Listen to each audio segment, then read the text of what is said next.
Welcome to the adventures of McQuackington III. He will embark on a glorious experiment to explain just how physics works in the real world. No ducks were harmed in the making of this video. Round 1, the drop.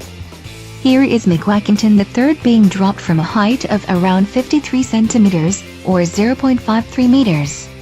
Good luck, McQuackington. This motion is called free falling because the only force acting on McQuackington is gravity. He is experiencing a constant acceleration and has no air resistance. If you draw a free body diagram, or FBD for short, the only force represented would be the force of gravity, which happens to be the mass multiplied by the acceleration due to gravity. In a FBD, each arrow represents a force acting on the object. All the arrows must be pointing away from the object. So if there is a force being exerted from, say, the left, that is in the right direction, the arrow would point to the right with the direction of the force. The point is to show all the forces acting on an object, which is why the FBD of a free fall situation would only have the force of gravity and air resistance when active. FBDs also include friction. There are two types of friction, static and kinetic. Static friction will be represented on an FBD when the object is at rest, for it is the friction keeping the object from moving. Kinetic friction is represented with mu, and is the friction between two surfaces that happens when an object is in motion. It causes an object to slow and eventually stop down rather than slide forever. When an object is in free fall, it also experiences constant acceleration. This constant acceleration on Earth is negative 9.8 meters per second, the force of gravity, as mentioned in the FBD.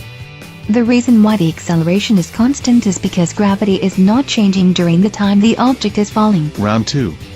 Now we are going to toss McQuackington up.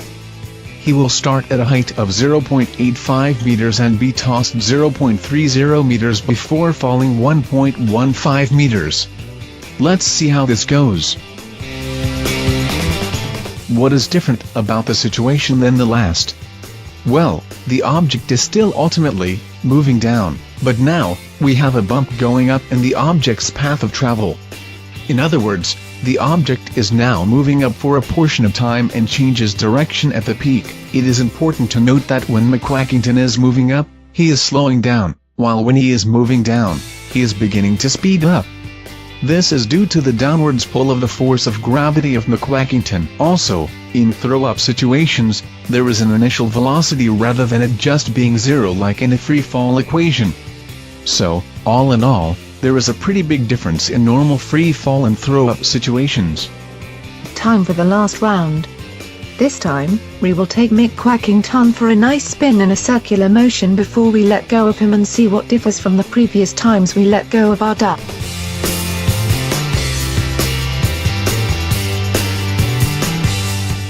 In this last trial, the circular motion McQuackington is performing is called revolution.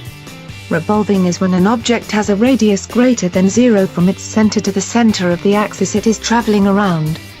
In other words, the object is either traveling around another object, or in a circular pattern where the object itself is not the center. So what would be another for an object to experience circular motion? Rotation is when an object is spinning on an axis in its center. Think about how the Earth spins on its axis. This motion is not making it move relative to anything around it, but the Earth is turning. But to understand the object's revolutional motion, it is also important to understand Newton's first law for this trial, which explains inertia. Inertia is the tendency of objects at rest to stay at rest, and objects in motion to stay in motion. Not only that, but inertia is what makes objects that are in motion to want to travel in a straight line.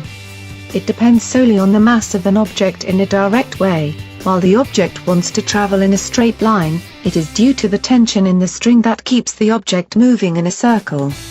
This is Newton's second law, and refers to this tension force, or any force that would keep the circular motion, to as centripetal force. It is best to simply know centripetal force as the force that is needed to keep the object spinning in a circular motion. It seems like that is all the time we have with McQuackington for today. Hopefully you learned as much as we did while working on this insightful video. Don't forget to like and subscribe for more duck content. Until next time.